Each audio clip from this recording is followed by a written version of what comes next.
Okay, so previous क्लासमध्ये आपण ज्या योजना बघितल्या 1 to 8 त्याच्या पुढच्या आज आपण डिस्कस करणार आहोत. मी तुम्हाला कंटेंट शेअर करतो पीपीटी.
नाइन्थ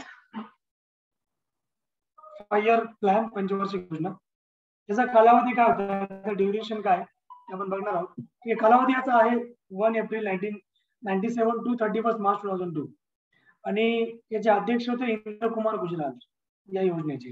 याच्या अगोदरची जी आपण बघितली इंदिरा गांधी होती, सॉरी राजीव गांधी, इंदिरा गांधी 84 नंतर 84 पर्यंत इंदिरा गांधी होते. So to this date and Rajiv Gandhi became the prime minister. he became the जो 8 जी प्लॅनिंग होती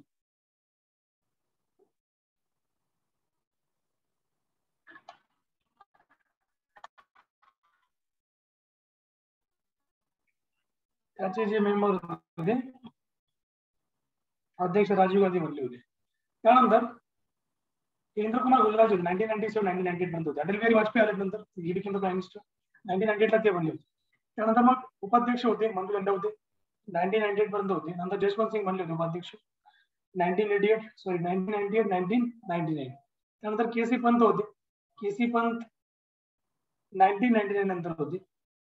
या पंचवार्षिक योजनेचं जे मॉडेल होतं प्रतिमान ते अमर्त्य सेन ऑलरेडी इकॉनॉमिस्ट आहेत. He has got Nobel award in economy. इकॉनॉमीमध्ये त्यांना नोबेल अवॉर्ड मिळालेला आहे. And he is also famous for what can anyone tell me for what he is famous. मी तुम्हाला मागील क्लासमध्ये सांगितलं होतं, अमर्त्य सेनचं मी नाव तुम्हाला सांगितलं होतं मागच्या क्लासमध्ये. एक क्लास झाला होता ज्यामध्ये तुम्हाला मी यांचं नाव सांगितलं. कोणी सांगू शकतो for what he became famous, became popular? सांगा बरं.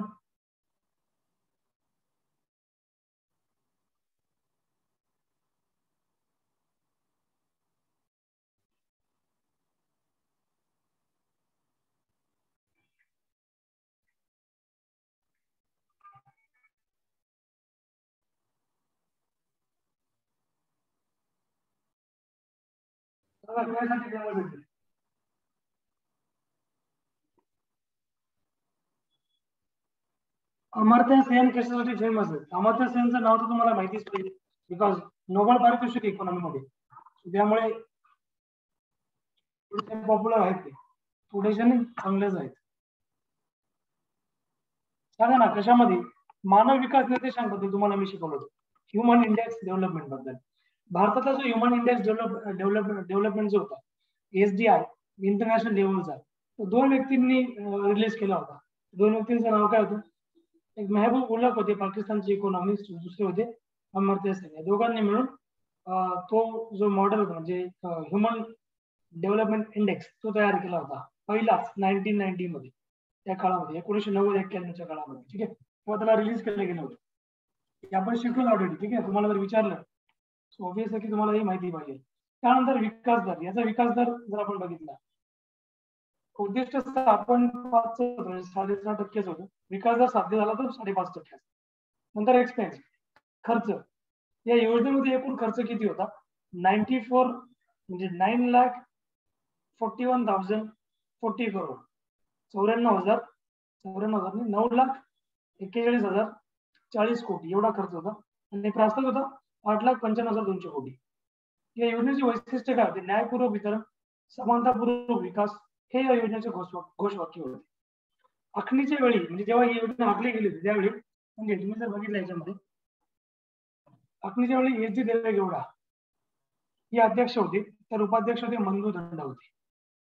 ठीक आहे. आणि वाजपेयी अध्यक्ष असताना जसवंत सिंग हे उपाध्यक्ष होते. एनडीसी म्हणजे काय, नॅशनल डेव्हलपमेंट काउन्सिल. एनडीसीचं फॉर्मेशन केव्हा झालं होतं, 1990 मध्ये केलं गेलं होतं. एनडीसीच्या फॉर्मेशनच्या वेळेस जेव्हा एनडीसी फॉर्म झाली होती, एनडीसीचं काय काम की पंचवार्षिक योजनेचा प्लॅन आराखडा तयार करणं. सो एनडीसीने या योजनेची कागदपत्रे 10 जानेवारी 1997 ला मंजूर केली होती. सार्वजनिक व खासगी क्षेत्राचा वाटा अनुक्रमे 35% व 65% इतका होता. म्हणजे या योजनेमध्ये डिसाईड करून घेतलं की गव्हर्नमेंट किती % खर्च करणार आहे आणि प्रायव्हेट सेक्टर किती % खर्च करणार आहे. याच्यामध्ये गव्हर्नमेंटचा जो एक्सपेन्स होता सार्वजनिक व खासगी क्षेत्राचा वाटा अनुक्रमे 35% कोण होता, गव्हर्नमेंट होता, आणि 65% कोण होता, प्रायव्हेट सेक्टर होते. आता तुम्हाला मी सांगितलं 1991 ला जेव्हा तुम्हाला मी ते शिकवणार होतं 1991 ची इकॉनॉमिक रिफॉर्म्स, आर्थिक सुधारणा. 1991 ला जेव्हा इकॉनॉमिक हे केलं गेलं होतं सुधारणा, ज्याच्यामध्ये उखाजा हा एक नवीन वर्ड आला होता. उखाजा म्हणजे उ फॉर उदारीकरण, खा म्हणजे खासगीकरण, आणि उखाजा जा म्हणजे जागतिकीकरण. ठीक आहे. म्हणजे एलपीजी आपण त्याला इंग्लिश मध्ये म्हणतो, लिबरलायझेशन, प्रायव्हेटायझेशन आणि ग्लोबलायझेशन. ठीक आहे. याला इम्प्लिमेंट केलं गेलं होतं कधी 1991 नंतर. त्यावेळेस कसं होतं की प्रायव्हेट सेक्टरची जी इन्व्हेस्टमेंट होती ती वाढली होती. ओके. आणि त्याचबरोबर इथे तुम्ही बघा, लाकडावाला सूत्राप्रमाणे किंवा लाकडावाला या सूत्राप्रमाणे किंवा याद्वारे राज्यांप्रमाणे दारिद्र्याखालील लोकसंख्येची निश्चिती केली जाणार. लाकडावाला समिती तुम्हाला विचारली गेली कशावर आधारित आहे, लाकडावाला समिती आधारित आहे कशावर, it depends, it based on poverty. Poverty तुम्हाला मी आता पुढे शिकवणारच आहे. पॉवर्टी या सूत्राप्रमाणे किंवा याद्वारे यांच्या सूत्राद्वारे राज्यांप्रमाणे दारिद्र्य रेषेखालील लोकसंख्येची निश्चिती केली जाणार. प्रथमच ग्रामविकास व कृषी विकासाची फारकत जी होती ती केली जाणार त्याच्यामध्ये. ठीक आहे. फारकत म्हणजे ग्रामविकास कृषी विकास वेगळा केला गेला होता. दारिद्र्य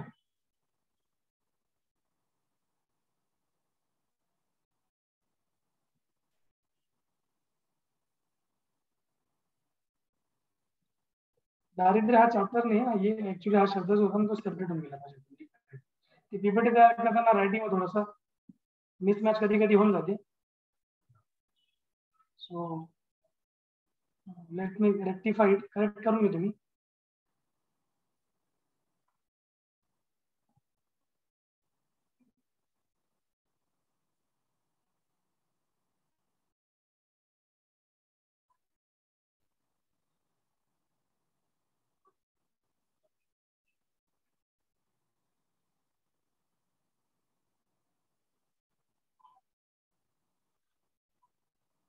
पण याचा इफेक्ट जो आहे, एक मिनिट,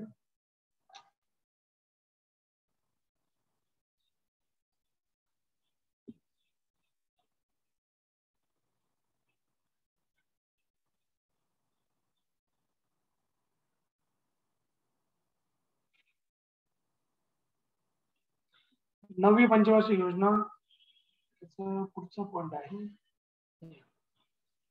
दारिद्र्य निर्मूलन. हा एकत्र शब्द आहे, तो सेपरेट होऊन गेला.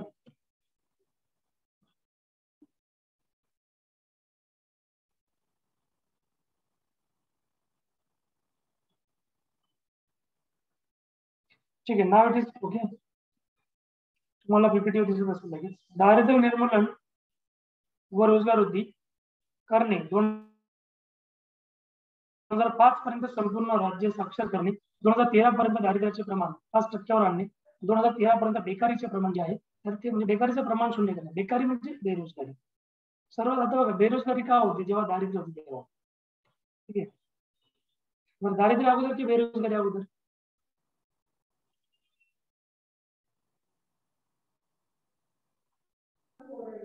Just a minute.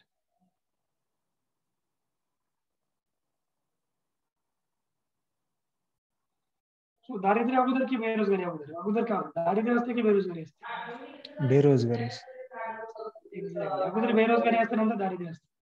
कारण बेरोजगार एखादी व्यक्ती झाला तर नंतर मग दारिद्र्य ना ऑब्वियस आहे. पैसा नाही, जॉब नाही, काही नाही, नथिंग. सो त्या अकॉर्डिंग. त्यानंतर सर्वात मूलभूत किमान सेवा पुरविणे, शाश्वत विकास, स्त्री अनुसूचित जाती जमाती, इतर मागासवर्गीय इत्यादींचे सबलीकरण, लोकांचा सहभाग वाढू शकणाऱ्या संस्थांच्या विकासास चालना ही उद्दिष्टे होती. राष्ट्रीय रोजगार हमी योजना स्थापनेची सूचना केली गेली. कृषी व ग्रामीण विकास यांना अग्रक्रम देण्यात आला होता. योजनेचा परिणाम काय झाला? वाढीच्या दराचे लक्ष्य पूर्ण होऊ शकले नाही. बचत दर व गुंतवणुकीच्या दराचे लक्ष्य गाठण्यात अपयश आले होते. योजनेचा आकार जो होता तो 18% कमी झाला होता, 18%. कृषी क्षेत्रात वाढीचा दर कमी झाला. कृषी क्षेत्रात वाढीचा दर कमी झाला होता. कृषी क्षेत्रात वार्षिक सरासरी वाढीचा दर किती होता? 2.44 होता कृषीमध्ये. अॅन्युअल जो काही ग्रोथ होता 2.44. उद्योग क्षेत्रामध्ये वार्षिक सरासरी वाढीचा दर होता 4.29%. सेवा क्षेत्रामध्ये वार्षिक सरासरी वाढीचा दर होता 7.87%. त्यानंतर या योजनेमध्ये महत्वाच्या योजना कोणत्या होत्या? जे पंचवार्षिक याच्या 5 वर्ष होते, या 5 वर्षामध्ये कोणत्या महत्वाच्या योजना आणल्या गेल्या होत्या? यामध्ये बघा, या पंचवार्षिक योजनेत सुरू झालेल्या योजना कस्तुरबा गांधी शिक्षण योजना 15 ऑगस्ट 1997. कस्तुरबा गांधी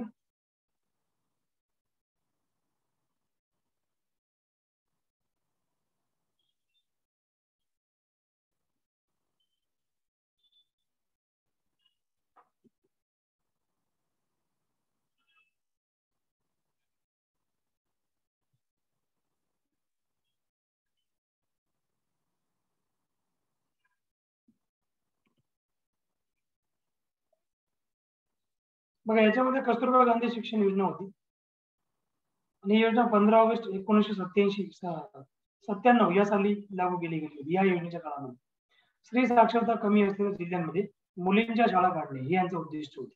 कस्तुरबा गांधी शिक्षण योजनेचं कुठे शाळा ओपन करणे? साक्षरता कमी असलेल्या जिल्ह्यांमध्ये मुलींच्या शाळा काढणे. स्त्री साक्षरता जिथं कमी तिथे. सुवर्ण जयंती शहरी योजना डिसेंबर 1997. शहरातील बेरोजगारांसाठी स्वयंरोजगार. ठीक आहे, शहरामध्ये जे काही बेरोजगार त्यांचे स्वयंरोजगार निर्माण करणे हे या योजनेचे उद्दिष्ट होते. सुवर्ण जयंती शहरी योजना. नंतर भाग्यश्री बाल कल्याण योजना 19 ऑक्टोबर 1998 मध्ये ही योजना लागू केली गेली. त्यानंतर राजराजेश्वरी महिला कल्याण योजना 19 ऑक्टोबर 1998. स्त्रियांसाठी विमा संरक्षण याचे उद्दिष्ट होते. अन्नपूर्णा योजना मार्च 1999. पेन्शन न मिळणाऱ्या ज्येष्ठ नागरिकांना 10 किलो अन्नधान्य पुरवठा करणं या अन्नपूर्णा योजनेचे उद्दिष्ट होते. सुवर्ण जयंती ग्राम स्वरोजगार योजना 1 एप्रिल 1999. ही योजना इतकी इम्पॉर्टंट आहे, तुम्हाला 100%च्या प्रश्न विचारले जातात. ठीक आहे, योजना इम्पॉर्टंट आहे, लक्षात घ्या.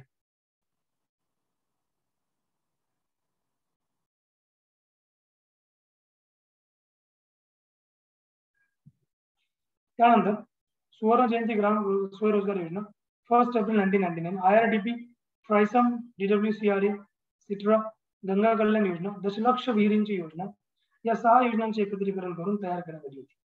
समग्र आवास योजना 1 एप्रिल 1999. जवाहर ग्राम समृद्धी योजना 1 एप्रिल 1999. जवाहर योजनेचे नवे रूप होते. आणि सामुदायिक ग्रामीण पायाभूत सुविधांची निर्मिती. अंत्योदय अन्न योजना 25 डिसेंबर 2000. स्वस्त भावाने अन्नधान्य. ठीक आहे. त्यानंतर प्रधानमंत्री ग्राम सडक योजना 25 डिसेंबर 2000. या प्रकारे या योजना सुरू केल्या गेल्या. प्रधानमंत्री ग्रामोदय योजना पुढची योजना होती प्रधानमंत्री ग्रामोदय योजना, ही 2000 आणि 2001. प्राथमिक आरोग्य, प्राथमिक शिक्षण, ग्रामीण गृहनिर्माण, ग्रामीण पेयजल, पोषण, ग्रामीण विद्युतीकरण, संपूर्ण ग्रामीण रोजगार योजना 25 ऑक्टोबर 2001. ठीक आहे, या वर्षी चालू केली. वाल्मिकी आंबेडकर आवास योजना सप्टेंबर 2001 मध्ये आली होती.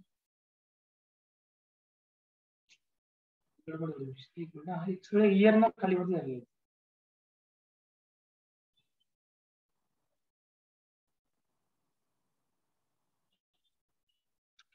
ही जी आहे ना 25 सप्टेंबरची,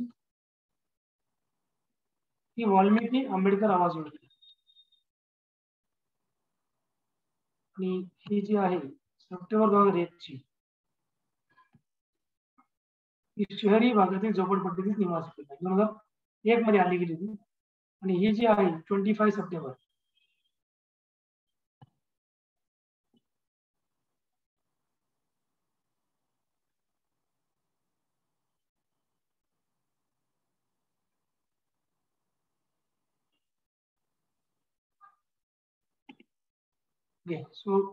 September 25 September 2001 Valmiki Ambedkar Awas Yojana. September 2001 मध्ये शहरी भागातील झोपडपट्टी निवास योजना. सर्व शिक्षा अभियान 2001 शिक्षण घेणाऱ्या मुलांची संख्या कमी करणे ही याच्यामध्ये सर्व शिक्षा अभियान.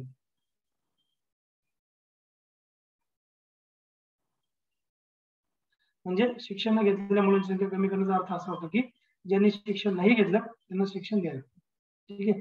न शिकल्यांची संख्या कमी करणे, शिकल्यांची संख्या जास्त करणे याचं उद्दिष्ट होतं. त्यानंतर सर्व शिक्षा अभियान 2001 शिक्षण हे आपण बघतो. विशेष घटनाक्रम काय होता 1997 मध्ये सार्वजनिक क्षेत्रातील उद्योगांना स्वायत्तता प्रदान करण्यासाठी नवरत्न व मिनिरत्न शृंखला सुरू करण्यात आली होती. एप्रिल 1997 मध्ये भारताचे दुसरे पंचवार्षिक परकीय धोरण घोषित करण्यात आलं होतं. त्यानंतर 1998 मध्ये एक खिडकी योजना सुरू करण्यात आली होती. खिडकी योजना 1998 मध्ये स्वातंत्र्यानंतरची सर्वात महत्वाकांक्षी योजना होती राष्ट्रीय महामार्ग विकास कार्यक्रम, नॅशनल हायवे डेव्हलपमेंट प्रोग्राम ही हाती घेण्यात आली होती. त्यानंतर कृषी विमा महामंडळाची स्थापना करण्यात आली होती. जून 1999 मध्ये राष्ट्रीय कृषी योजना सुरू करण्यात आली. फेब्रुवारी 2000 मध्ये राष्ट्रीय लोकसंख्या धोरण घोषित करण्यात आली. एप्रिल 2000 पासून सेनवॅट हा कर होता. सेनवॅटची जून 2000 पासून FEMA foreign exchange management act ची अंमलबजावणी सुरू झाली होती. 2001 यामध्ये भारतामध्ये विशेष आर्थिक क्षेत्राची संकल्पना मांडण्यात आली होती.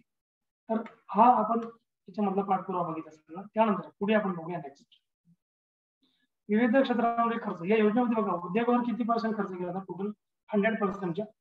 तर टोटल खर्च होता तो 26.9%. ऊर्जेवर खर्च किती होता? ऊर्जेवर खर्च होता 25.4%. सामाजिक सेवावर खर्च किती होता 20.7%. आणि वाहतुकीवर खर्च होता 14.27%. कृषीवर खर्च केला गेला 12.8%. सो 12.8%. ठीक आहे. तो हा पूर्ण एक्सपेंडिचर होता नवव्या योजनेचा. याच्यावर काही डाऊट काही क्वेश्चन तुम्हाला?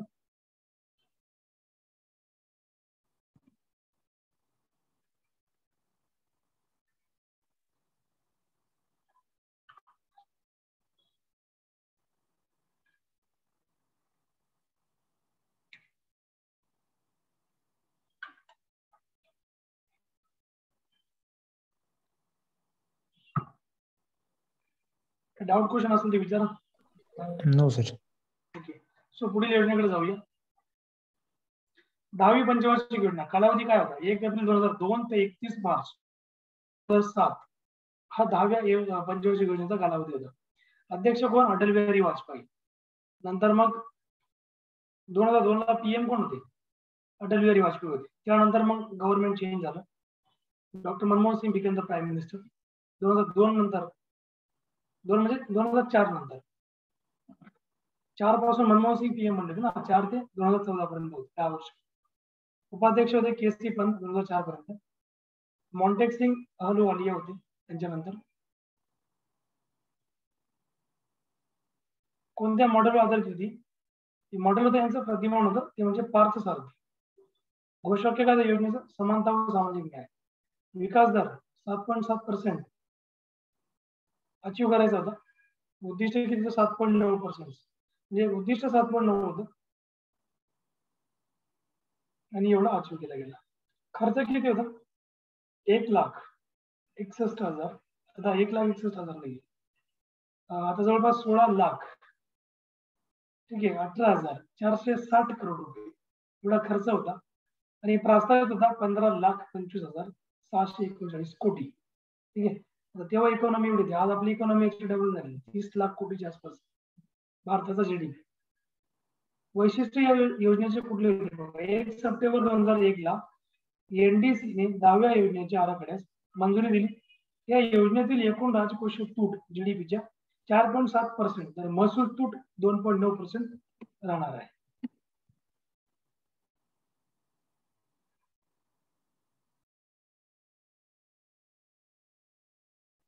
त्यानंतर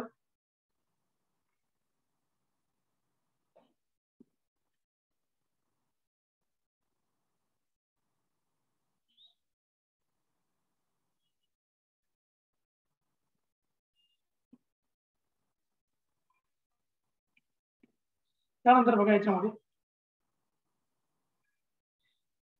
वैशिष्ट्य आपण बघितलं, हे आपण महसुली तूट बघितली. आता ही जी तूट आहे ना, राजकोषीय तूट म्हणजे काय, फिस्कल डेफिसिट म्हणतात त्याला. रेव्हेन्यू डेफिसिट आणि फिस्कल डेफिसिट. फिस्कल डेफिसिट म्हणजे राजकोषीय तूट आणि महसुली तूटचा अर्थ होतो रेव्हेन्यू डेफिसिट. डेफिसिट म्हणजे कमी, म्हणजे डेफिसिटचा अर्थ असा होतो खर्च जास्त आणि येणार आवक कमी. जर समजा आपण एखादा बिझनेस करतो, बिझनेस मध्ये खर्च जास्त केला आणि येणारा पैसा कमी आला, त्याला म्हणतात तूट झाली, म्हणजे नुकसान झाले. ठीक आहे. 2002 ते 2007 या दरम्यान जीडीपी सरासरी वार्षिक 8% दराने वाढ घडून अन्याची ठरविण्यात आली होती. कृषी क्षेत्रामध्ये 4%, उद्योग क्षेत्रामध्ये 9%, तर सेवा क्षेत्रामध्ये 10% एवढी वार्षिक वृद्धीची उद्दिष्ट ठरवण्यात आली होती. दारिद्र्याचे प्रमाण बघा, 2007 पर्यंत 20% होते, 2001 आणि 2001 मध्ये 26% होते, 7 मध्ये किती गेलं, 20%. ठीक आहे. याच्यावर आणायचे तर 2012 पर्यंत 10% आणायचे होते. नवीन 5 कोटी रोजगार संधीची निर्मिती करावायची होती, 5 कोटी नवीन रोजगार. त्यानंतर म्हणजे जनरेट करणं, याचा फक्त नुसत्या घोषणा असतात त्यांच्या इलेक्शन होण्यासाठी, बाकी नंतर मग काय. त्यानंतर गेल्या दशकातील लोकसंख्या वाढीचा दर होता 2.13% वरून 1.63% आणला. लोकसंख्या वाढीचा दर म्हणजे कमी केला गेला. दरवर्षिक वाढ जी 2001 ते 2011 या दरम्यान 16.2% कमी केली गेली. साक्षरतेचे प्रमाण 2007 पर्यंत 75% नेलं होतं. 2012 मध्ये ते 80% खरं झालेलं आहे. साक्षरता, लिटरसी. बरं मला सांगा, लिटरसी मध्ये नंबर 1चं राज्य कोणते भारतामध्ये? त्यांची 100% literacy, 99% literacy. What is the name of that state? त्या राज्याचं नाव काय? मध्य प्रदेश. ना मध्य प्रदेश नाही, 100% लिटरसी.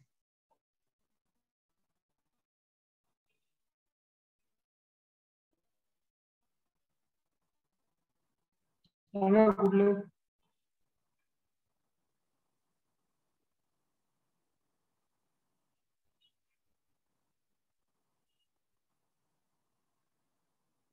सांगा बरं.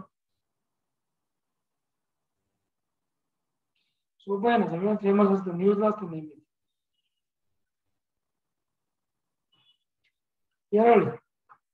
केरळ नंबर 1 ला. ठीक आहे. म्हणजे लिटरसी जी आहे केरळची ती 100%. 99 म्हणजे 100% आहे. आता पुढे आपण बघणार याच्यामध्ये जे आपण वैशिष्ट्य बघतोय, ऍक्च्युली ज्या प्रकारे आपण मागचे बघितले होते.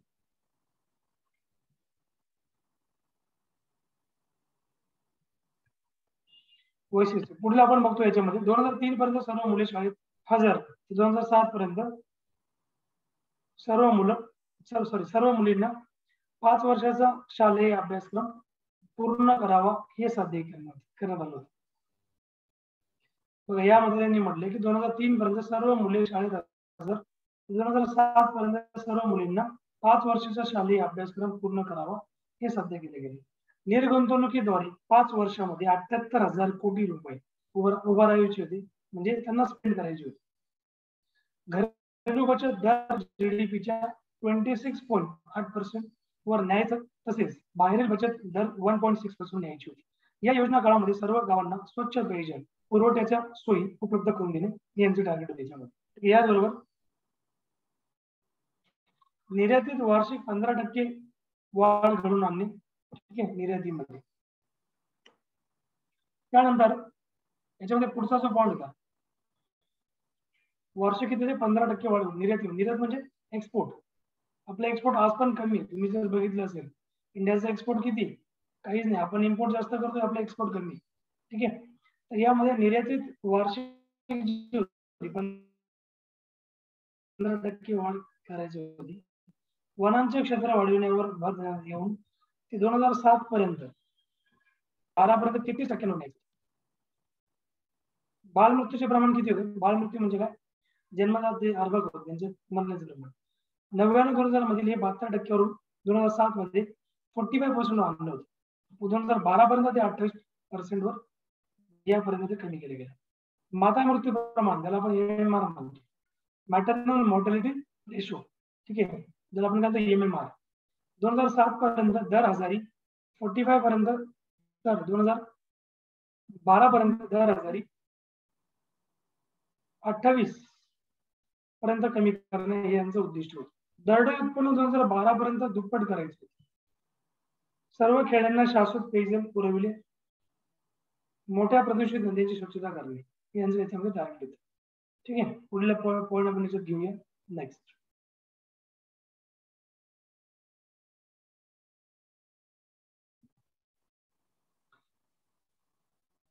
योजनेचा परिणाम. या योजनेमध्ये 7.2% जीडीपीच्या वृद्धिदर साध्य झाला. तर कृषीचा होता तो 2.5% उद्योग, 2.5% होता.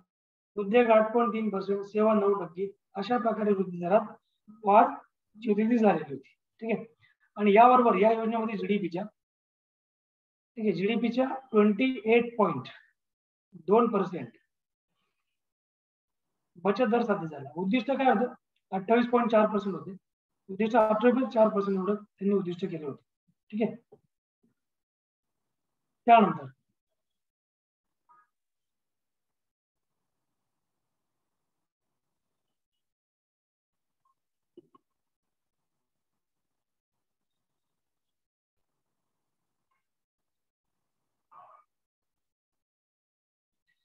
त्यानंतर 10व्या योजनेमध्ये जीडीपीच्या वृद्धी दराचे उद्दिष्ट जे होते 8% ठेवण्यात आले होते, ते 7.2% पर्यंत साध्य झाले होते.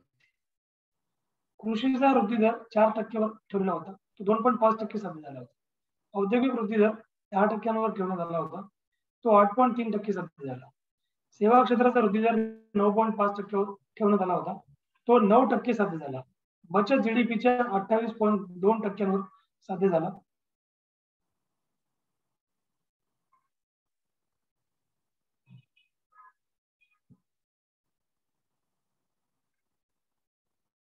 तो 9% साध्य झाला. बचत जीडीपीच्या, आवाज येतो ना सगळ्यांना? हो सर. माझा व्हिडिओ दिसतोय का? माझा गायब झाला. दिसतोय सर. दिसतोय, ठीक आहे. तर औद्योगिक वृद्धी दर 10%वर ठेवण्यात आला होता. ठीक आहे, तो 8.3% साध्य झाला होता. 10% म्हणजे बघा, कृषीचा वृद्धी दर 4% ठेवला, तो 2.5% साध्य केला गेला होता.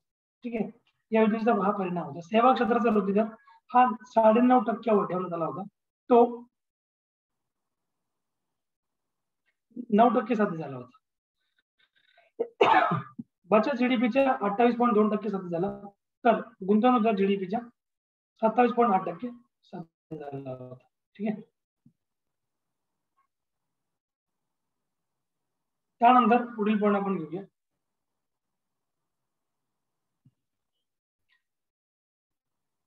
उद्योग व सेवा या अर्थव्यवस्थांच्या 2 प्रमुख क्षेत्रांमध्ये 10व्या योजनेदरम्यान प्राप्त करण्यात आलेली वृद्धी दर जवळजवळ साध्य झाला. योजना कालावधीत चलनवाढीचा दर सरासरी 5% ठेवण्याचे लक्ष्य होते, मात्र प्रत्यक्षात तो 5.1% एवढा ठरला होता. महत्वपूर्ण योजना, विशेष घटनाक्रम. 2002 राष्ट्रीय कृषी विमा योजना, ठीक आहे, ही आली होती. नंतर सामाजिक सुरक्षा प्रायोगिक योजना, सोशल सिक्युरिटी पायलट स्कीम 23 जानेवारी 2004. वंदे मातरम योजना 9 फेब्रुवारी 2004 मध्ये आली होती. ठीक आहे, सो त्यानंतर आता आपण पुढील बघूया. याच्यामध्ये आता मी 11वी योजना मी इथे अटॅच नाही केलेली. ऍक्च्युली 11वीच नाही, पण 10व्या योजनेचे पण काही पॉईंट बाकी आहेत. याच्या पुढची पीपीटी आपली रेडी आहे, so that is not the issue.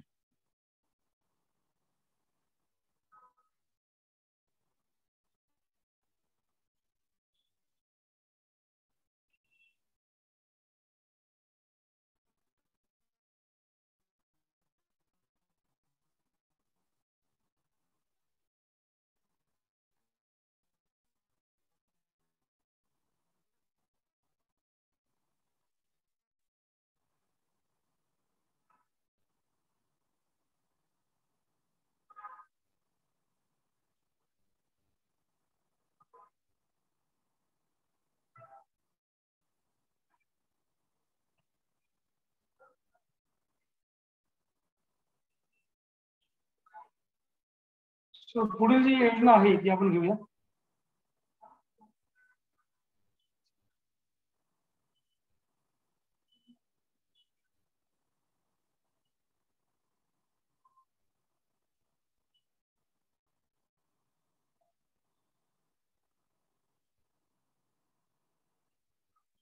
नववी पंचवार्षिक योजना कालावधी काय आता जो आपण बघितला बघायची गरज नाही.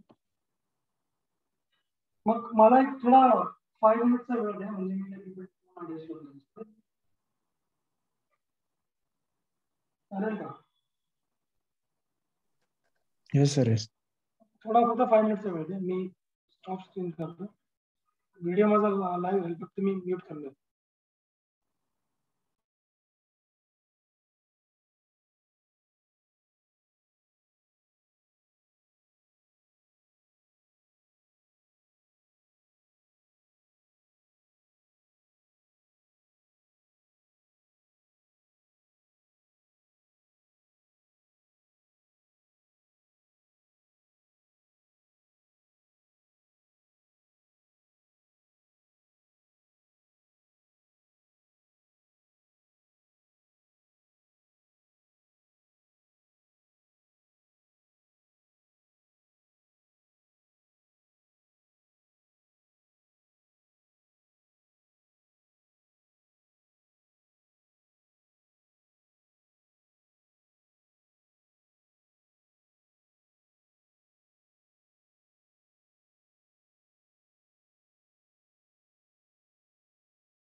सर देखिए संपलं काय?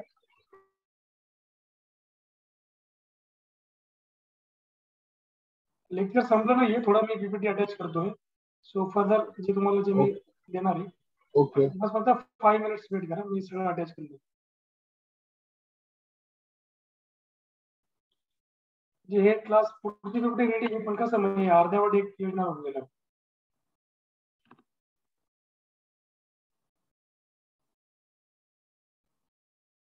ही पीपीटी मी ग्रुपवर शेअर करून देईन. जे नसतील ऍड त्यांनी ऍड होऊन जा मराठी मीडियम मध्ये. इंग्लिश वाले पण चालतील त्याच्यात, काही प्रॉब्लेम नाही.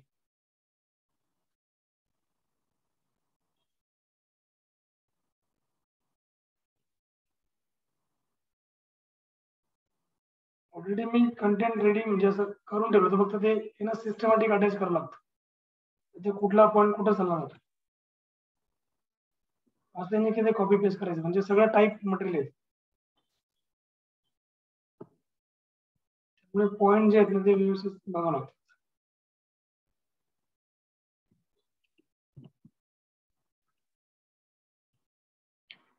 खूप अवघड आहे ऑफलाईन क्लास परवडतो याच्यापेक्षा.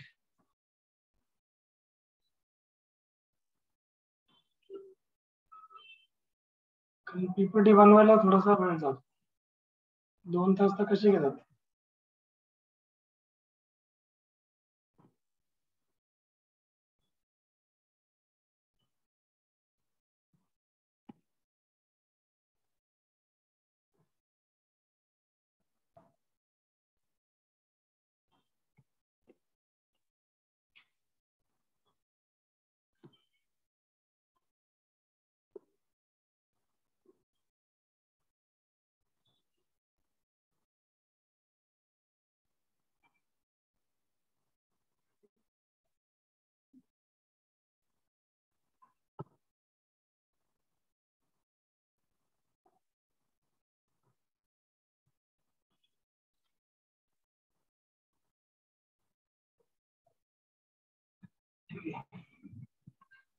झाले.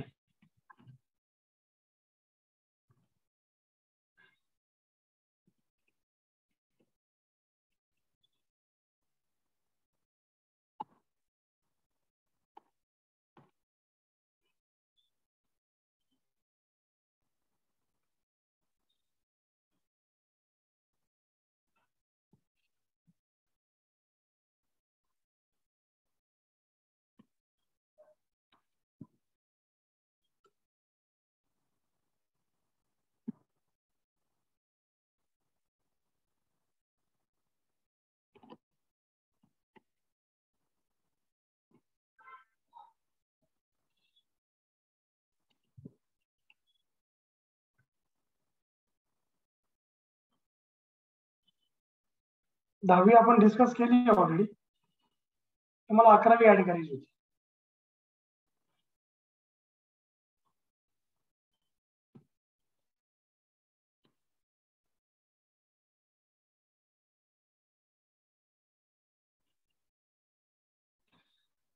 अकरावी पंचवार्षिक योजना याचा कालावधी जो होता तो 1 एप्रिल 2007 तर 31 मार्च 2012. हा याचा कालावधी. अध्यक्ष होते डॉक्टर मनमोहन सिंग आणि ऑलरेडी प्राईम मिनिस्टर पण होते. पीएम राजकीय अध्यक्ष राहायचे.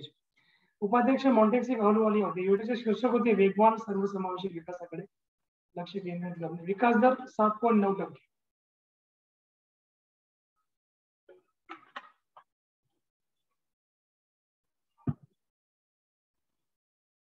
7.9% जो विकास दर होता तो यांनी अचीव केला. उद्दिष्ट 9%च होतं, थोडा कमी झाला.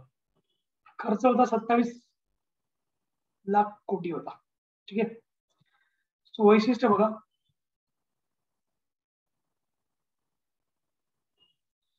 दिनांक 19 डिसेंबर 2007 या दिवशी राष्ट्रीय विकास परिषदेने 11व्या पंचवार्षिक योजनेच्या मसुद्याला मान्यता दिली होती. गुंतवणूक आराखडा 36,44,718 कोटी रुपये ठरवण्यात आला. त्यात केंद्राचा वाटा 21,56,571 कोटी 59.2% आणि राज्याचा वाटा 14,88,147 कोटी म्हणजे 40.8% एवढा ठेवण्यात आला होता. केंद्राचा एवढा असेल, राज्याचा एवढा असेल. ठीक आहे. गुंतवणुकीतील अग्रक्रम जो होता तो कोणाला दिला गेला? शेती, शिक्षण, आरोग्य या 3 क्षेत्रांना सर्वात मोठा त्यांनी म्हणजे एक प्रकारे एक बॅकअप दिला की शेतीवर फोकस करणं, शिक्षण आणि आरोग्य 3 गोष्टींवर. ठीक आहे. या योजनेला राष्ट्रीय शिक्षण योजना असं नाव देण्यात आले होते. त्यात शिक्षणासाठी 19% खर्चाची तरतूद केली गेली होती. शिक्षणासाठी किती? 19%. आजच्या घडीला तुम्ही बघितलं आजच्या जीडीपी मध्ये किंवा या वर्षी किंवा मागच्या वर्षी कोरोना येण्याच्या अगोदर शिक्षणावर फक्त 4-5% फक्त खर्च केले गेलेले आहे. ठीक आहे. त्यानंतर पुढील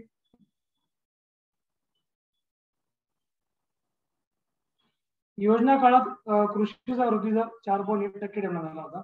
उद्योग क्षेत्राचा वृद्धी दर हा 10 म्हणजे 10.5% ठेवण्यात आला होता. सेवा क्षेत्राचा वृद्धी दर हा 9.9% ठेवण्यात आला होता. बाल मृत्यू दर दर हजारी पर 1000 पुरुषांमागे म्हणजे सॉरी लोकसंख्येमागे 28 व माता मृत्यू दर दर हजारी 1 पर्यंत कमी करणे. स्त्री पुरुष प्रमाण 2011-12 पर्यंत 935 वर नेणे व 2016-17 पर्यंत 950 वर नेणे. त्यानंतर 2009 पर्यंत सर्वांना शुद्ध पेयजल पुरवणे व सर्वांना वीज पुरवठा करणे. 7 कोटी नवीन रोजगार निर्मिती व सुशिक्षित बेरोजगारांचे प्रमाण 5% पर्यंत कमी करणे. हे फक्त उद्दिष्ट होतं, परंतु साध्य होणं थोडं अवघड होतं. ठीक आहे, एवढं साध्य होत नसतं. टार्गेट होतं आपल्याकडे 2009 पर्यंत 1000 पेक्षा जास्त लोकसंख्येची सर्व खेडी रस्त्यांनी जोडणे. 2011 आणि 12 पर्यंत सर्व नद्यांचे शुद्धीकरण करणं ही या योजनेची उद्दिष्टे होती. त्यानंतर 19 डिसेंबर 2007 रोजी राष्ट्रीय विकास परिषदेने 54व्या वार्षिक सभेमध्ये 11व्या योजनेची अंतिम आराखड्यास मंजुरी दिली होती. ठीक आहे. वेगवान वृद्धी ज्यामुळे दारिद्र्य कमी होऊन रोजगाराच्या संधीची निर्मिती होईल. आरोग्य व शिक्षणासारख्या सेवांची उपलब्धता विशेषतः गरिबांसाठी शिक्षण व कौशल्य विकासाच्या माध्यमातून सबलीकरण. राष्ट्रीय ग्रामीण रोजगार हमी योजनेच्या माध्यमातून रोजगाराच्या संधीचा विस्तार केला गेला. पर्यावरणीय शाश्वतता ही देखील केली गेली, म्हणजे पर्यावरणाचं नुकसान होणार नाही अशा प्रकारे ग्रोथ करणे. लिंगविषयक असमानतेत घट केली गेली. शासन प्रणालीमध्ये साधारणतः इत्यादी ही जे वैशिष्ट्य होती याच्यामध्ये इन्व्हॉल्व होती. ठीक आहे.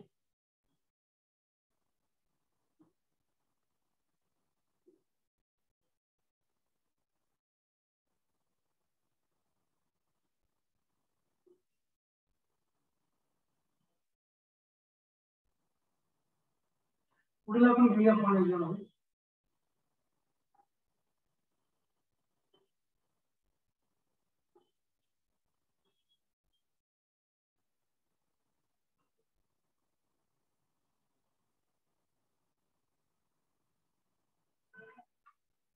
नेक्स्ट पॉईंट याच्यामध्ये तुम्हाला असणार बघा, तो म्हणजे महत्वाच्या योजना कुठल्या कुठल्या होत्या.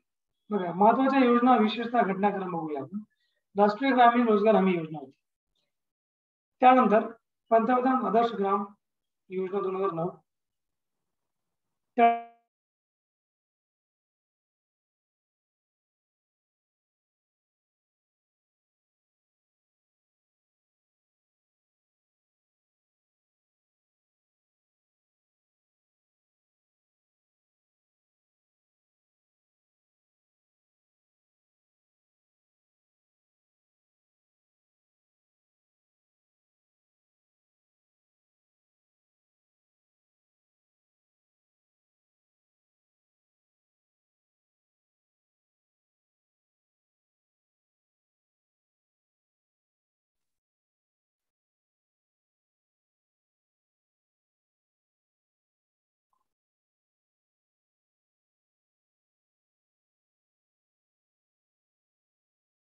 पहिली जी होती याच्यामध्ये स्वाधार होती.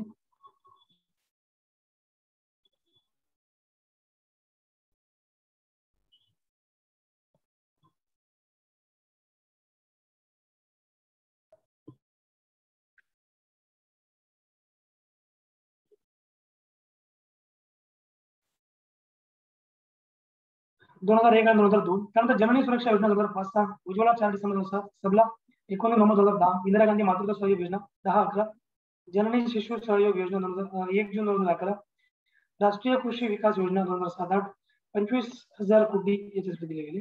राष्ट्रीय फळ बागायत अभियान योजना, मेगा फूड पार्क शीत साखळी खाद्यान्न प्रक्रिया उद्योग धंद्यांमध्ये आकर्षित करण्यासाठी. तर या प्रकारे आपण इथे बघितलं. सो यानंतर या योजना आपण इथे खत्म केल्या. ठीक आहे. काही डाऊट क्वेश्चन याच्यावर? काही क्वेश्चन वगैरे तुम्हाला क्वेरी असेल तर विचारायचं.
नेट आहे ना, दोन प्रकारचे नेट डिस्कनेक्ट होऊन जाते.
ओके, तर आपण इथे हा चॅप्टर एंड केलेला आहे.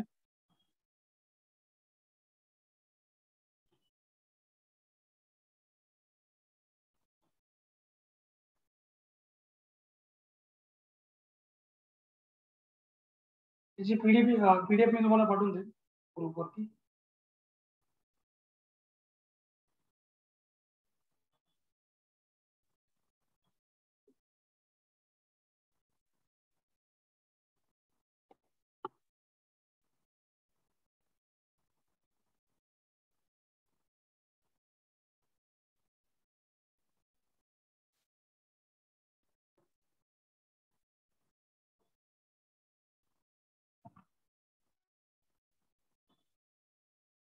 दुसरी स्लाइड मी ओपन करतो.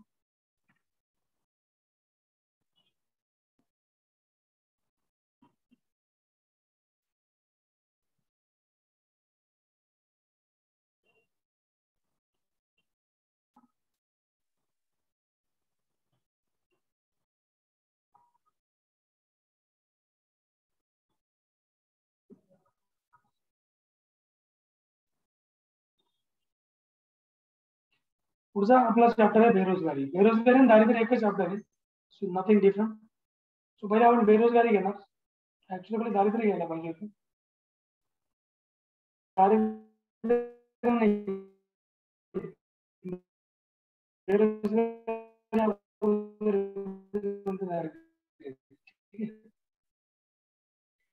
पुन्हा आपण बेरोजगारी अवघड घेऊया. उच्च व निम्न अशा याच्यामध्ये उच्च व निम्न अशा कोणत्याही स्तरावरील आर्थिक क्रियांमध्ये गुंतलेल्या व त्याद्वारे राष्ट्रीय उत्पन्नात भर घालणाऱ्या सर्व व्यक्तींना कामगार म्हटले जाते. बरं, मला एक सांगा, बेरोजगारी म्हणजे काय? कोणी सांगेल बेरोजगारीचा अर्थ काय? सांगा, काय ते बेरोजगारीचा अर्थ सांगा बरं.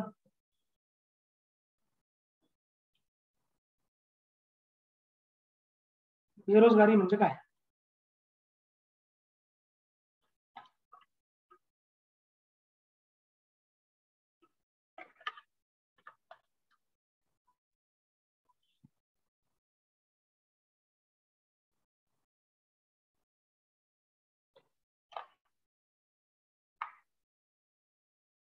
सांगू शकता कोण बेरोजगारीचा अर्थ काय?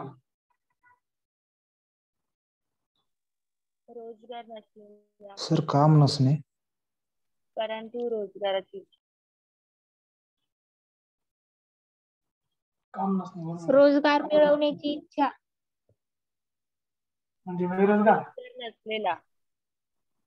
रोजगार नसलेला. बघा कसं असतं, बेरोजगार आपण कशाला म्हणतो? बेरोजगारचे बरेच प्रकार असतात. जनरल डेफिनेशन काय माहिती? एखाद्या माणसाची इच्छा असून पण त्याला काम नाही मिळत, काम करायची इच्छा काम नाही मिळत, बेरोजगार आहे.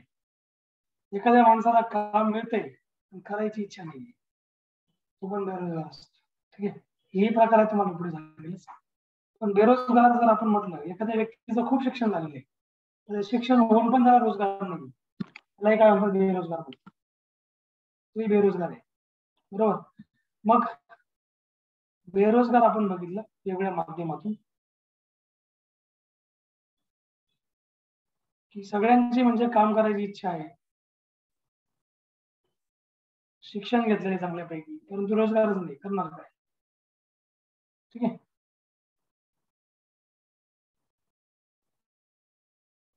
त्याला म्हणतात बेरोजगार. आता काही प्रकार आहेत तेच आपण बघणार आणि याच्यात काही तुम्हाला एक्झाम ला क्वेश्चन विचारणार, पण तो तुम्हाला माहिती पाहिजे. रोजगार नसलेल्या परंतु रोजगार मिळावा अशी इच्छा असलेल्या व्यक्तीला रोजगार म्हणता येणार, सॉरी बेरोजगार म्हणता येईल. रोजगार नसलेल्या परंतु रोजगार मिळावा अशी इच्छा आहे त्याची. रोजगार मिळवण्यासाठी उत्सुक असलेली व्यक्ती त्यासाठी शारीरिक व मानसिक दृष्ट्या समर्थ असतात. बेरोजगारीचे काही प्रकार आहेत. पहिला प्रकार आहे तो म्हणजे खुली बेरोजगारी. काम करण्याची इच्छा व क्षमता असूनही नियमित उत्पन्न देणारा रोजगार प्राप्त होत नसेल तर त्याला खुली बेरोजगारी असे म्हणतात. तुम्हाला एक्झामला या प्रकार तुम्हाला विचारतील, पुढे कोणता प्रकार नाहीये, परंतु एखाद्या प्रकाराची व्याख्या देखील विचारली जाऊ शकते. जसं तुम्हाला विचारलं गेलं पुढील कोणता, पुढीलपैकी खुली बेरोजगारी म्हणजे काय, 4 ऑप्शन देतील, तुम्हाला सिलेक्ट करायचे. चारही ऑप्शन एकदम क्लोज राहणार. ठीक आहे, खुली बेरोजगारी काम करण्याची इच्छा व क्षमता असूनही नियमित उत्पन्न देणारा रोजगार प्राप्त होत नसेल. नियमित आणि क्षमता असून नियमित उत्पन्न देत नाही, त्याला म्हणतात खुली बेरोजगारी. उदाहरणार्थ जमीन नसलेला, अकुशल, स्किल नसलेला, अर्धकुशल अर्धवट नॉलेज असलेला, अर्धकुशल मजूर, शहरी भागात रोजगारासाठी आलेले मजूर. ही बेरोजगारी शहरी व ग्रामीण दोन्ही भागात राहते. कोणती? खुली बेरोजगारी. हंगामी बेरोजगारी. भारतीय शेती ही हंगामी स्वरूपाची असल्याने विशिष्ट हंगामातच रोजगार उपलब्ध असतो. त्याचे उदाहरण म्हणजे शेतीच्या नांगरणीपासून कापणीपर्यंतच्या कालावधी सोडून वर्षाच्या इतर काळात भासणारी बेरोजगारी. ही बेरोजगारी प्रामुख्याने ग्रामीण भागात आढळते. अदृश्य प्रचंड बेरोजगारी ही कुठं असते? ग्रामीण भागामध्ये. अदृश्य प्रचंड बेरोजगारी याचा अर्थ काय होतो बघा, आपल्या क्षमतेचा पूर्ण वापर करून एखादे काम जेवढे व्यक्ती करू शकतात त्यापेक्षा जास्त व्यक्ती त्या कामात गुंतलेले असल्यास यात त्याला म्हणतो आपण अदृश्य किंवा प्रचंड बेरोजगारी. मला उदाहरण सांगतो मी, म्हणजे क्षमतेचा पूर्ण वापर करून एखादे काम, ठीक आहे, जेवढे व्यक्ती करू शकतात त्यापेक्षा जास्त व्यक्ती त्या कामात गुंतलेले असल्यास त्याला अदृश्य किंवा प्रचंड बेरोजगारी म्हणतात. जसं फॉर एक्झाम्पल आता कांद्यांची लागवड करायची, कांदे लावायचे, कांदे लावायला समजा त्याच्या घरातले मेंबर्स किती आहेत बघा, घरामध्ये 15 मेंबर आहेत, फॅमिलीज 15 मेंबरची, ते घरातले 10 लोक मिळून ते काम करू शकतात. ठीक आहे, 10 लोक मिळून जॉईंट एकत्र फॅमिली असं वाटेल, 10 लोक मिळून ते काम करू शकतात. परंतु ते काय करतायत, बाहेरून पण मजूर मागवत आहेत आणि स्वतः पण काम करतायत. म्हणजे जेव्हा ते स्वतः करू शकतात मग बाहेरच्या लोकांना मागवायची गरज काय. किंवा याचा अजून एक्झाम्पल सांगतो, जिथं 10 मजुरांची गरज आहे तिथं 20 मजूर लावून घ्यायचे, त्या 15 मजूर लावून, याला म्हणतात अदृश्य किंवा प्रचंड बेरोजगारी. आणि यामध्ये काही व्यक्तींना कार्यातून मुक्त केल्यास उत्पादनावर कोणताही प्रतिकूल होत नाही. समजा 10 मेंबरची गरज आहे ना, 10 मेंबरची गरज, किती लावले? 15 लावलेले. मग या 15 मधून जे 5 काढूनही टाकले तर काही फरक पडणार आहे का? नाही पडणार, कारण ते काम कोणाचं 10 माणसाचं काम. ठीक आहे, यात श्रमिकांची सीमांत उत्पादन क्षमता 0 असते. ही बेरोजगारी प्रामुख्याने ग्रामीण भागात आढळते. कुठे? ग्रामीण भागात.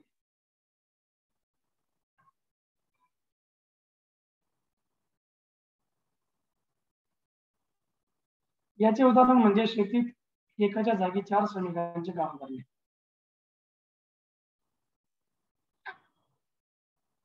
त्यानंतर कमी प्रतीची बेरोजगारीच्या वेळी एखाद्या व्यक्तीला आपल्या क्षमतेपेक्षा शिक्षणाच्या दर्जेपेक्षा कमी प्रतीच्या रोजगारावर समाधान मानावे लागते.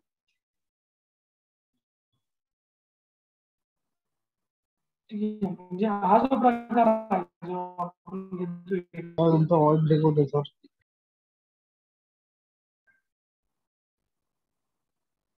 आवाज ब्रेक होतोय का माझा? बाकीच्यांना येतोय क्लिअर आवाज? हो सर, ब्रेक होतोय. ब्रेक होतोय सर. मध्ये मध्ये होते.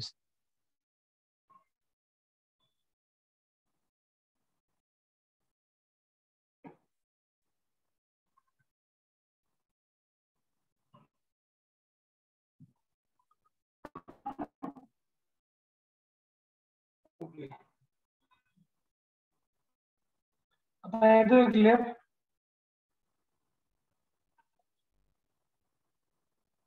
क्लिअर येतोय की अडकतोय अजून? येतोय सर सर. क्लिअर येतोय आवाज.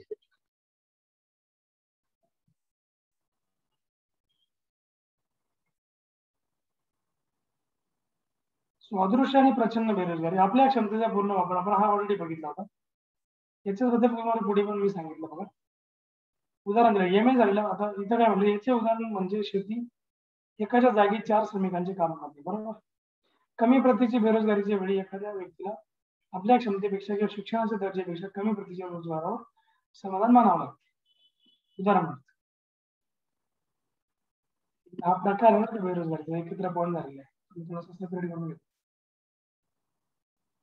मध्ये मध्ये ना बॉन्ड मिक्स झाले.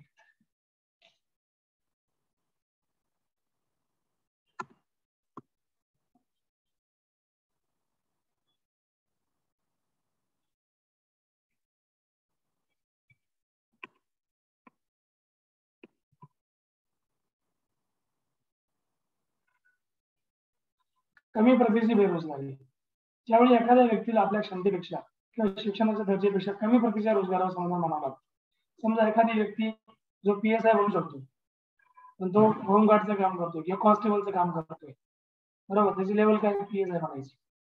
तर अशा प्रकारे उदाहरणार्थ बघा, MA झालेला व्यक्ती कारकून म्हणून कार्य करणे. एखादा व्यक्ती MA झाला तो सर बनू शकतो, तो प्रोफेसर बनू शकतो, विद्यार्थ्यांना शिकू शकतो, परंतु तो काय काम करतो? कारकूनचं काम करतो. ही बेरोजगारी प्रामुख्याने शहरी भागात आढळतात. कोणती? कमी प्रतीची शहरी भागामध्ये. कारण शहरी भागात खूप शिकलेले असतात, परंतु रोजगार जर बघितला तर मग असं 10-15,000 12,000 याच्यावर मग काहीतरी कुठे बॅक ऑफिसला काम करणे किंवा मग काहीतरी. मग कधी कधी काय असतं की त्यांना कंडिशनमुळे, फॅमिली कंडिशनमुळे त्या गोष्टी काही करावं लागतात, ते मजबुरी असतात. हे फक्त आपण प्रकार शिकतो, ठीक आहे. ही बेरोजगारी प्रामुख्याने शहरी भागामध्ये आहे. त्यानंतर चक्रीय बेरोजगारी. हा विकसित देशातील बेरोजगारीचा प्रकार आहे, चक्रीय बेरोजगारी. आणि विकसित भांडवलशाही देशांमधील व्यापारी चक्राच्या मंदीच्या परिस्थितीत ही बेरोजगारी दिसून येते. या तेजीच्या काळात रोजगार पुरवठा वाढतो, तर मंदीच्या काळात रोजगार नसतो. याला म्हणतात चक्रीय बेरोजगारी, जसं अमेरिकेमध्ये तुम्ही बघू शकता. त्यानंतर घर्षणात्मक बेरोजगारी. हा विकसित देशातील बेरोजगारीचा प्रकार आहे. विकसित म्हणजे डेव्हलपिंग कंट्रीज, सॉरी विकसित नाही, विकसित म्हणजे हे डेव्हलप कंट्रीज, जे ऑलरेडी डेव्हलप्ड आहेत. घर्षणात्मक. विकसित देशांना जेव्हा नवीन उद्योग जुन्या उद्योगांना आपल्या व्यवसायातून बाहेर पडण्यास भाग पडतात व कामगार अधिक चांगल्या रोजगाराच्या प्रतीक्षेत असतात, तेव्हा ही बेरोजगारी निर्माण होते. असा तात्पुरता कालावधी जेव्हा कामगार इच्छितरित्या बेरोजगार असतो, तेव्हा त्या परिस्थितीला घर्षणात्मक बेरोजगारी असे म्हणतात. इथे घर्षण जुन्या व नव्या उद्योगांमध्ये निर्माण झालेले असतात. त्यानंतर संरचनात्मक बेरोजगारी. पुढचा प्रकार आहे संरचनात्मक बेरोजगारी म्हणजे काय? हा विकसनशील देशातील, विकसनशील म्हणजे डेव्हलपिंग, इंडिया, चायना एक्सेट्रा, विकसनशील देशातील बेरोजगारीचा प्रकार आहे. विकसनशील देशामध्ये उत्पादन क्षमता कमी असते, त्यामुळे ही बेरोजगारी निर्माण होते. दारिद्र्य, पॉवर्टी बघूयात.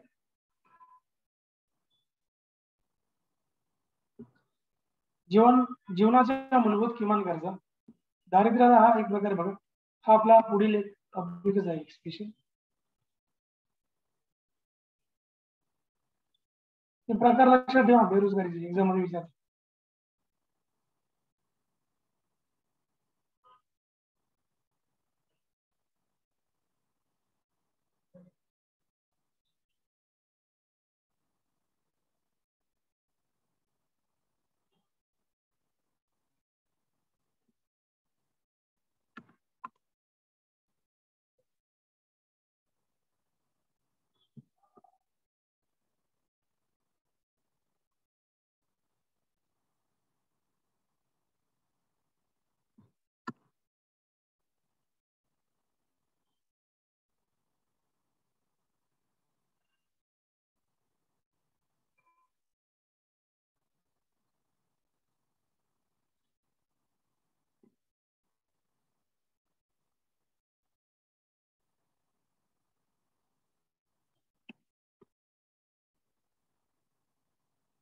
दारिद्र्य पॉवर्टी, जीवनाच्या मूलभूत किमान गरजा भागविता येण्याची अक्षमता म्हणजे दारिद्र्य होय.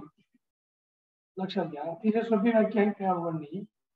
जेव्हा आपल्याला जीवनाच्या मूलभूत गरजा भागवता येत नाहीत, अन्न वस्त्र निवारा प्रॉपरली, ठीक आहे, जेव्हा एखादी व्यक्ती आहे जी अन्न वस्त्र निवारा ही भागू शकत नाही, तेव्हा आपण याला काय म्हणणार, दारिद्र्य म्हणणार. दारिद्र्य ही एक अशी सामाजिक समस्या आहे ज्यामध्ये समाजाचा एक मोठा गट जीवनाच्या मूलभूत गरजांपासून वंचित राहतो.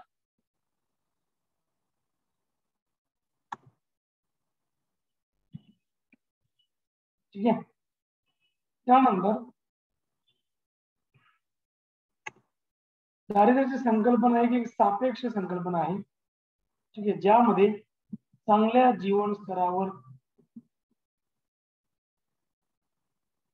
ठीक आहे, ज्यामध्ये चांगल्या जीवन स्तराच्या ऐवजी निम्न जीवन स्तराच्या आधारावर दारिद्र्याची कल्पना करण्यात येते. ठीक आहे. भारतातील दारिद्र्याच्या व्याख्येचा आधार उच्च जीवन स्तराऐवजी निम्न जीवन स्तरच मानण्यात येते. त्याबरोबर आहे पुढील रिलेटिव्ह पॉवर्टी, सापेक्ष दारिद्र्य. पॉवर्टीचे प्रकार आहेत. पहिला आहे याच्यामध्ये सापेक्ष दारिद्र्य, रिलेटिव्ह पॉवर्टी. बघा, तुम्हाला एक्झाम मध्ये विचारलं होतं रिलेटिव्ह पॉवर्टी म्हणजे काय आणि ऍब्सोल्यूट पॉवर्टी म्हणजे काय, निरपेक्ष दारिद्र्य म्हणजे काय. ठीक आहे, दोन्ही टर्म लक्षात ठेवायचे. यात एका व्यक्तीची तुलना दुसऱ्या व्यक्तीशी, आणि मी तुम्हाला पहिला मुद्दा समजून सांगतो.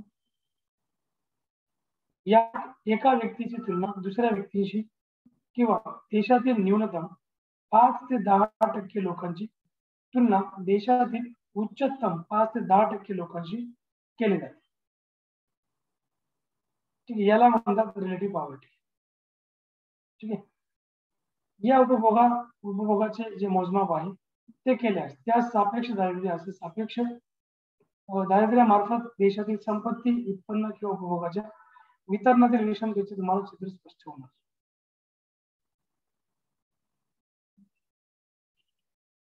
न्यूनतमचा अर्थ होतो एकदम खाली 5 ते 10% लोकांची तुलना देशातील उच्चतम 5 ते 10% लोकांशी केली जाते. म्हणजे तुम्ही जर बघितलं असेल ना की जगामध्ये, भारतामध्ये, जगाचा विषय भारताबद्दल सांगतो, भारतामध्ये तुम्ही बघितला रेशो, कम्प्लीट रेशो काय आहे, तर जवळपास 25-30% जे लोक आहेत भारतात दे कम अंडर पॉवर्टी लाईन. ते जे आहे जीवनाच्या आर्थिक गरजा त्यांच्या पूर्ण करू शकत नाही. या उपभोगाचे मोजमाप जर आपण केलं तर त्यास आपल्याला सापेक्ष दारिद्र्य असते. सापेक्ष जे आपल्याला आढळेल, आणि सापेक्ष दारिद्र्य मार्फत देशातील संपत्ती, उत्पन्न किंवा उपभोगाच्या वितरणातील विषमतेचे चित्र स्पष्ट होत आहे. निरपेक्ष दारिद्र्य ज्याला आपण म्हणतो ऍब्सोल्यूट पॉवर्टी, जीवनमान खर्चाचा विचार करून त्या आधारावर एक न्यूनतम उपभोग स्टार निर्धारित केला जातो.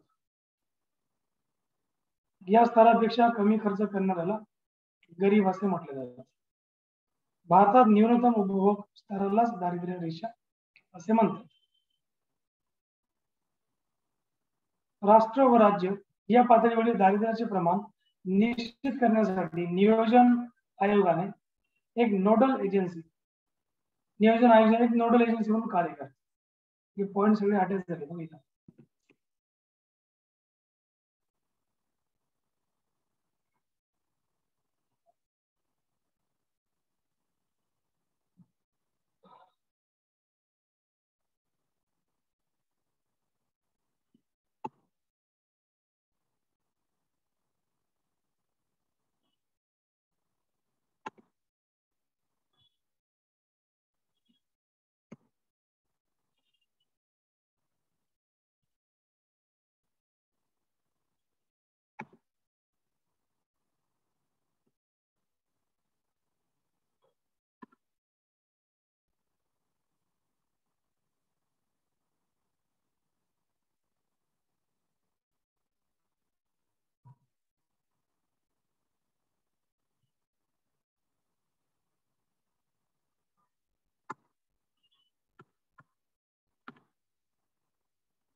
या प्रकारे आपण हे बघितलं.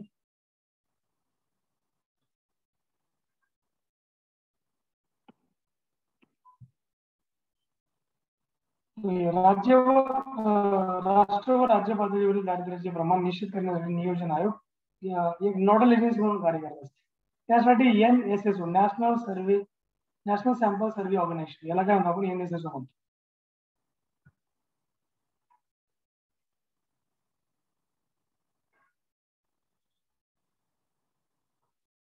त्यासाठी नॅशनल NSSO मार्फत साधारणतः दर 5 वर्षांनी हाती घेण्यात आलेल्या घरगुती उपभोग खर्चावरील नमुना सर्वेक्षणाचा आधार घेतला जातो. दारिद्र्य रेषा बघा आता पुढील आपला कोण दारिद्र्य रेषा. दारिद्र्य म्हणजे त्याला पॉवर्टी लाईन म्हणतो.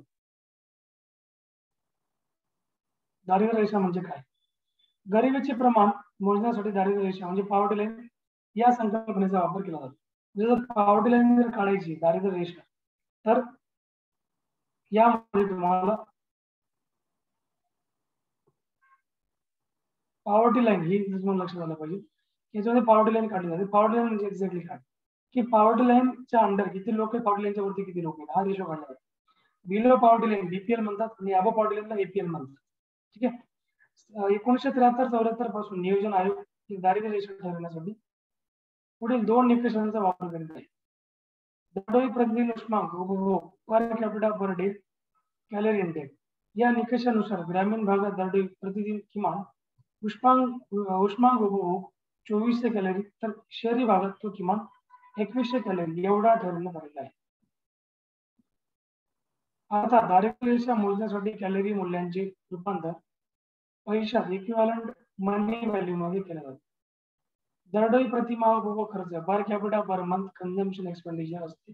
या निकषानुसार दारिद्र्य रेषा 2004-5 मध्ये आधारभूत वर्ष 1973-74 ग्रामीण भागात दरडोई प्रतिमाह उपभोग खर्च ₹356.30, तर शहरी भागात तो 538.60 एवढी ठरवण्यात आलेली आहे. 2009 आणि 20 च्या आकडेवारीनुसार ग्रामीण भागात ₹673 आणि शहरी भागात ₹680 आहे. यावरूनच जे कुटुंबे दारिद्र्य रेषेपेक्षा कमी खर्च करतात त्यांना दारिद्र्य रेषेखालील कुटुंबे बिलो पॉवर्टी लाईन असं म्हटलं जातं. म्हणजे ते पैसे ठरवून दिले असतात की या पैशांच्या पेक्षा कमी त्यांनी खर्च करत असतील तर ते बिलो पॉवर्टी लाईन असणार. ठीक आहे. 2009-10 आपण आकडेवारी बघितली. यानुसार ग्रामीण भागात किती होते? 673 आणि शहरी भागात ₹860 खर्च करायचे. 9 आणि 10चा रेशो आहे.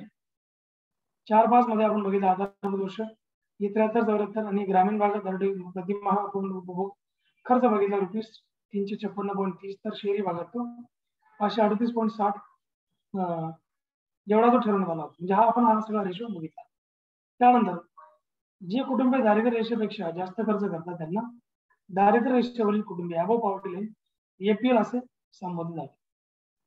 भारतातील दारिद्र्याचे प्रमाण 1999-2000 पर्यंतची भारतातील दारिद्र्य रेषेखालील लोकसंख्या व तिचे एकूण लोकसंख्येपैकी प्रमाण जे होते संबंधित तक्त्यामध्ये दिले आहे. 2011-12 आकडेवारीनुसार भारतात एकूण BPL लोकांचे प्रमाण 21.9% आहे. हे प्रमाण ग्रामीण भागात 25.7%, तर शहरी भागात 13.7% एवढे आहे.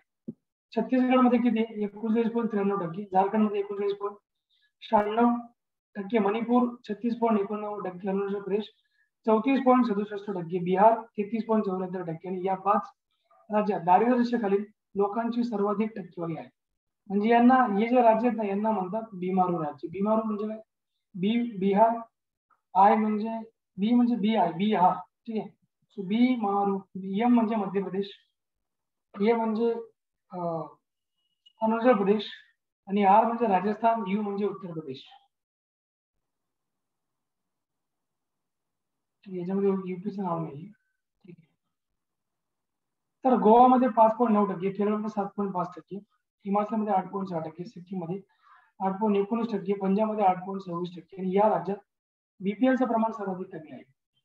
महाराष्ट्रात दारिद्र्य रेषेखालील लोकसंख्येचे प्रमाण लोकसंख्या लोकसंख्येचे प्रमाण 17.35% आहे. लॉरेन्स वक्ररेषेखाली म्हणजे कोणत्याही वारंवारता वितरणातील असमानतेच्या प्रमाणाचे आलेख रूप प्रदर्शन म्हणजे लॉरेन्स वक्ररेषा होय. जर एखाद्या अर्थव्यवस्थेत 10% लोकसंख्येचे उत्पन्न एकूण उत्पन्नापैकी 10% असतील किंवा 20% लोकांचे उत्पन्न एकूण उत्पन्नाच्या 20% 20% असेल तर समाजात उत्पन्नाची पूर्णपणे समानता असते. ठीक आहे. कारण वक्ररेषा x अक्षाला 45 कोण करेल, मात्र हा कोण 45 अंशांपेक्षा कमी जास्त असल्यास समाजात उत्पन्नाची विषमता असते. नवीन पद्धतीचा वापर, न्यू मेथडॉलॉजी. सो ही न्यू मेथडॉलॉजी आपण पुढील क्लासला डिस्कस करूया. काही डाउट्स क्वेश्चन जास्त विचारा.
काही डाउट क्वेश्चन असेल तर विचारा.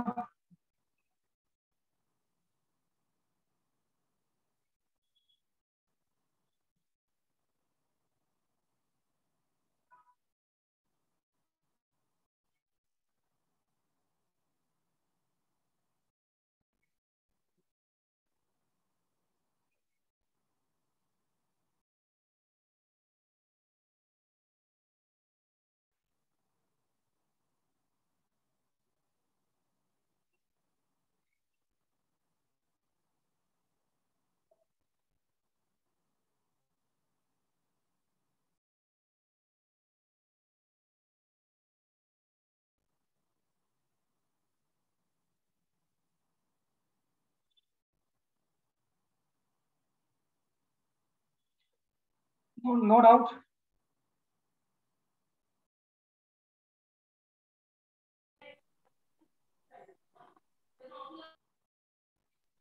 No sir. समजलंय का चॅप्टर? थोडस मॅथमॅटिकल आहे पण आकडेवारी खूप जास्त आहे. ही एवढे आकडे ठेवायचे, वाचून घ्यायचं, वाचून लक्ष धरून वाचायचं. ठीक आहे. ठीक है सर.